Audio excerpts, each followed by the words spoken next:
I do think the other story here locally is how it is that you measure a quarterback's value. And Tua has just signed a contract, and it pains me the way that sports and sports coverage have changed so much.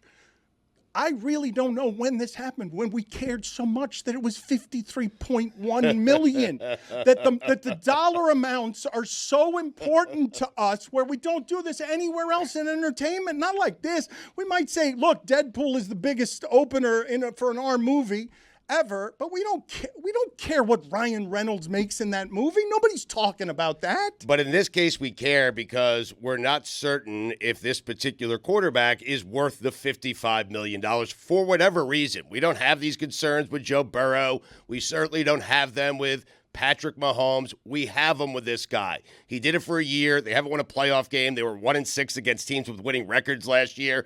There are a lot of questions and a lot of concerns, so I understand why we're doing it with Tua. Plus, the Dolphins did not have to sign this quarterback right now. They didn't have to do it, Dan. When you say, I want to have the macro conversation, okay? Because the micro conversation is absolutely, is he worth every penny right now this year's salary cap sport?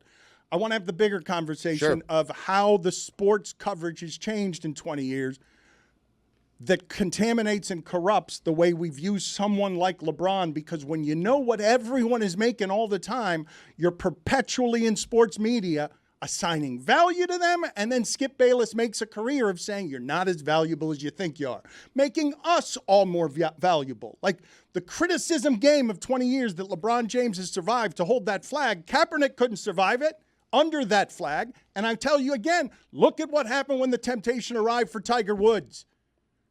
Because LeBron James's greatest controversies are he was his own man in a way that was publicly vocal in a way Tiger and Michael never would. And when he carries that flag, it means something different. He's not doing it just to sell sneakers, but he will.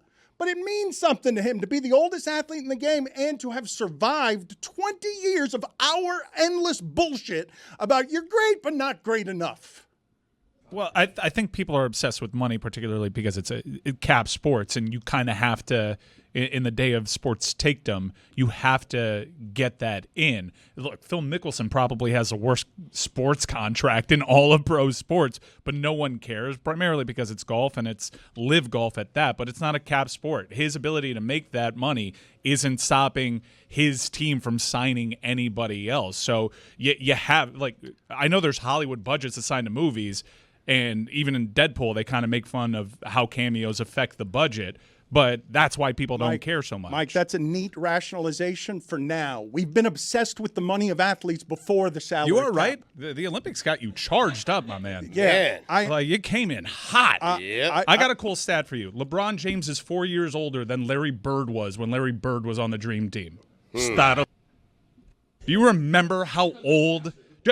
There is old. There's Wilford Brimley old. Yeah. But pro sports old, to me, is Larry Bird on the Dream Team. Yeah. Where his back got wrecked by repaving his mom's driveway.